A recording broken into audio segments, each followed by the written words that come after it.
Learn to hire the best VAs overseas and take your business to the next level. Module 1, the basics of having your own VA and infrastructure needed. So in this session 1, we're going to learn about the strategy that will create stability in your organization. And one of the things many people wonder is like, do you hire one full-time VA or do you hire 2 part-time VAs, and why? So I'll get into that and talk to you a little bit what I've experienced and learned over the years. And it's very profound, actually. It's not what I thought. And it took me several years to figure this out. And I started hearing it from my mentors too. So first of all, I just wanted to chat with you a little bit about how I got into hiring personal assistants. So living in San Francisco, California, I started several companies. And a lot of the times I was coming up with all these ideas and things I wanted to do, but never found the time or had the time to do it because it was taking too much time to learn something new, or let alone even start doing the tasks. And that's when I said and started collaborating with other people. I needed to hire a VA, a virtual assistant, a personal assistant. And that's what I did. So I could start delegating tasks that I shouldn't be spending time on. Like, for instance, figuring out how to run a spreadsheet with all kinds of calculations. I could have a VA work on my social media. I could have a VA do research for me. And the beautiful thing is that they could work at times when I wasn't around. So that's how I kind of got started, and started small. I actually remember first time I hired a VA together with another person. And that's also another great way to do it. But in this course, you realize how easy it is to do yourself as well. And you just got to kind of take a deep breath, because everyone's nervous about, can I have enough tasks for them to do? Can I trust them? Can I pay them? And all of these things. But you can get a VA very affordable for other people living in other countries. And I'm not going to start quoting salaries here per se, but as of today, you can have quite a good VA for around $3-4 an hour, and that are overseas. And you can get fantastic help with that. So anyway, in this module here, I want to talk a little bit about the joy and the importance of being able to delegate tasks. And that's actually really an amazing thing, because I could pass on a thing to them, and a few hours later, I may have it, or the following day, I may have the result. And so that's just a fantastic thing to do. So I really enjoy that, and it helps me so much to move forward. That it's just a very, very important thing for me. I also learned a lot about how to manage them better and setting up systems, so that I could also have a more structured day. And I would then train them to then also follow systems. And that was a great learning for me. And the beautiful thing, you'll hear me talk about that later in the course too, how I then first trained one VA, and he or she learned what they needed to do. And maybe they wanted to advance to new tasks. Then I would have that current VA pass it on to the new VA and actually train the new VA that I then hired later on to come back in and start taking those steps and take tasks over. So the more experienced VA would move on to the next one. And another thing that many people don't think about, it's a lonely world out there for people working by themselves. But now you're a team. You have somebody that you can work alongside and brainstorm with. I collaborate with my VAs all the time. They have experience from other companies. One of the criteria that I have is that they should have at least worked 2 to 4 years full-time for another company, an English-speaking company. And you'll see me have that in the form and everything too when you start screening them. So that is a great thing to have. And of course, you can get more things done when you sleep or spend time with your family. Let's say you want to go out in the park, or you want to go for a hike, a vacation, then you can have them work for you while you're doing all these other things. So obviously, I know you realize that, but when you start putting that to use, it's like, oh my God, I get actually work done while I'm doing stuff that I really want to do with my family and what have you.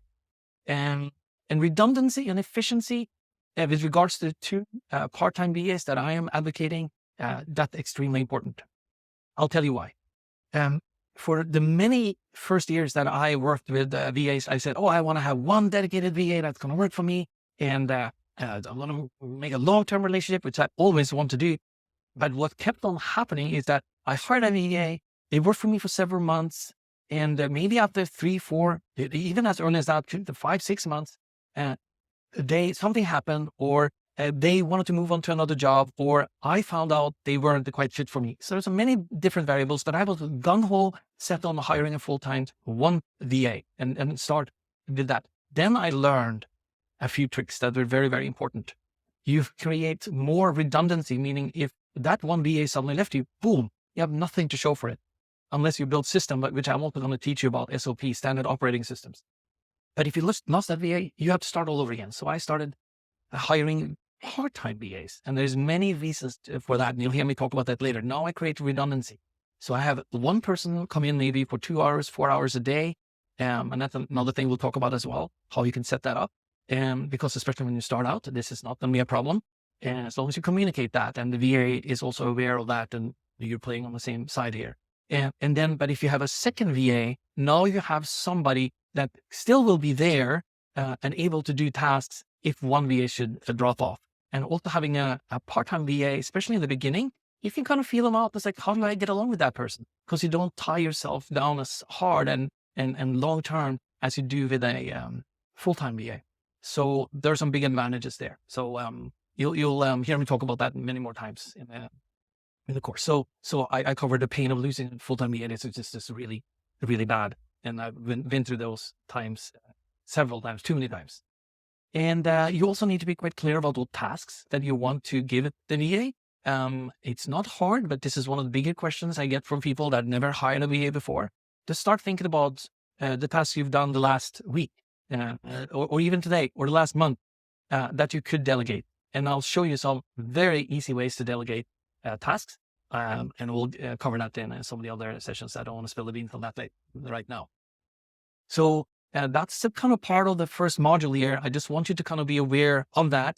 And one thing I can add, I want to revert back to hiring part-time. It's a little bit important because actually the other day, one of my mentors, he mentioned a study out of the UK that you get about 3.2 hours of effective output a day, this study found. So whether you have a person working for you for 10 hours a day, 8 hours a day, 5 hours a day, or 4 hours a day, they produce effective work for you for 3.2 hours. Now, wouldn't you want to have 2 part-time workers that work 4 hours for you a day instead of 1?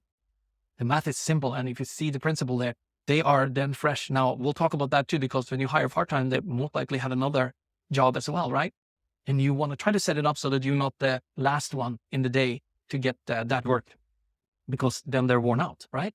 Unless they had sufficient rest. So that's one of the things that I make sure that the VAs that are working for me, they're either on the first leg of their shift, or they have sufficient rest. And also, I don't use them for too many hours. So if they work all night and want to do 2 hours for me, for instance, I want to make sure they at least have a good break first and then are fresh in their mind. So that's a really big takeaway that you want to pay close attention to. And it's going to set you apart from many others. And it's already working wonders for me. And I'm so happy that I switched to that. So that is what I'm going to advocate here for you, because I want to make it easy and effective, and a big pleasure to have these people working for you and helping you. And they're fantastic people. And I'm working mostly with VAs from the Philippines, but they're great VAs all over the place. So anyway, that's the first session here on module 1. And we'll go to session 2 here and talk about what does your VA need to have in terms of like the infrastructure and stuff. So hang tight, that's coming up next. Visit ahamastery.com and find out all you need to know about our courses.